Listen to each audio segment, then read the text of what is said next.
প্রশাসনের নাগের ডগায় গড়িয়েছে, কিন্তু প্রশাসন তাদেরকে গ্রেফতার করেনি। সেটাই আমার সন্দেহ। সেটা আপনারাই বুঝতেছেন যে বিয়ানীবাজার কারাই নানা অপকর্মের সাথে জড়িত। যারাই অপকর্মের সাথে জড়িত এরা বিয়ানীবাজারের প্রভাবশালী।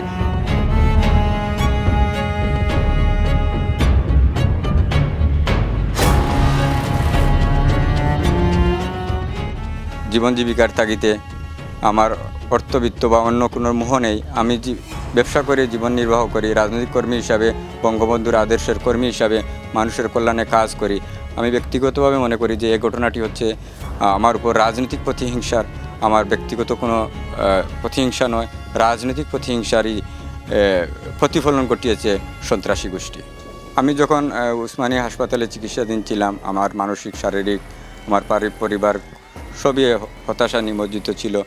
যখনই আমার চিকিৎসা যখন আরও শারীরিক অবস্থার অবনতি ঘটে, আমার পরিবার সবাই একই কথা বলে যে আমার সুস্থতার জন্য আমার শারীরিক অবস্থার উন্নতি কীভাবে করা যায় এটা নিয়ে আমরা ব্যস্ত ছিলাম।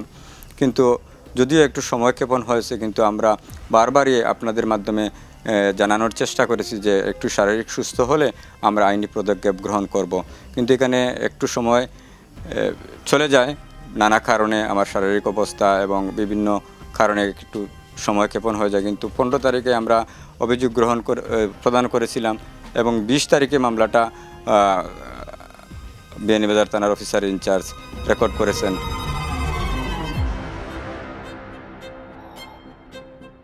যে বিয়ানীবাজার কারাই নানা অপকর্মের সাথে জড়িত। যারাই অপকর্মের সাথে জড়িত এরা বিয়ানীবাজারের প্রভাবশালী। হয়তো এ কারণেই হয়তো বিয়ানীবাজার থানার প্রশাসন হয়তো এই বিষয়টা নিয়ে গড়িমসি করেছে, আমি ধারণা করি। মামলা হওয়ার পর যখন মামলা 20 তারিখে এফআইআর হয়, 26 তারিখে আদালতের মাধ্যমে তারা যেভাবে হোক, প্রভাব হোক, অর্থবিত্ত সব দেখিয়ে তাদের অবস্থান কৌশলে তারা জামিন নিয়ে এসেছে। কিন্তু এর আগ পর্যন্ত ওই সকল আসামিরা দিব্যি ঘুরে বেরিয়েছে, প্রশাসনের নাগের ডগায় গড়িয়েছে, কিন্তু প্রশাসন তাদেরকে গ্রেফতার করেনি।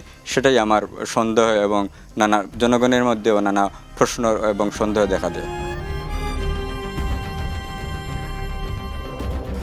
আসলে ওই দিনকার ঘটনা আসলে কি বলবো যে আসলে আমার জীবনের, আমি রাজনৈতিক কর্মী, একজনের ব্যবসায়ী, সব মিলিয়ে আমার বয়স এখন প্রায় 43-44 বছরের মধ্যে, কিন্তু আমার জীবনের সবচেয়ে দুঃসহ এবং দুর্বিষহ এই সময়টুকু মনে হয়েছে। কারণ তারা পূর্ব পরিকল্পিতভাবে এবং যারা এখানে ছিল তারা আমার অবস্থান প্রতিনিয়ত তারা অবলোকন করেছে এবং যখনই আমি আমার দোকানের বাইরে গেছি তখনই তারা আমার উপর আক্রমণ করেছে। আমার প্রাণনাশের জন্য তারা সংঘবদ্ধ এবং পূর্ব পরিকল্পিতভাবেই আমার উপর হামলা করেছে।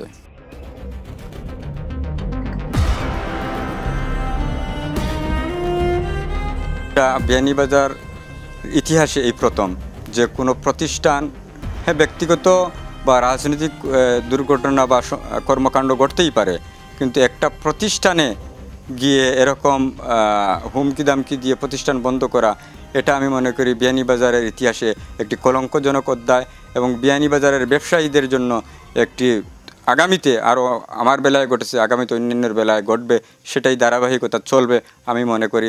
তো আমি সকল ব্যবসায়ী সহ বিয়ানীবাজারের সর্বস্তরের জনগণের কাছে আমি বিচার চাই এবং এই সমস্ত সন্ত্রাসীদের যাতে বয়কট করেন এবং এই সমস্ত সন্ত্রাসীদের ব্যাপারে সদা সর্বদা সজাগ থাকেন।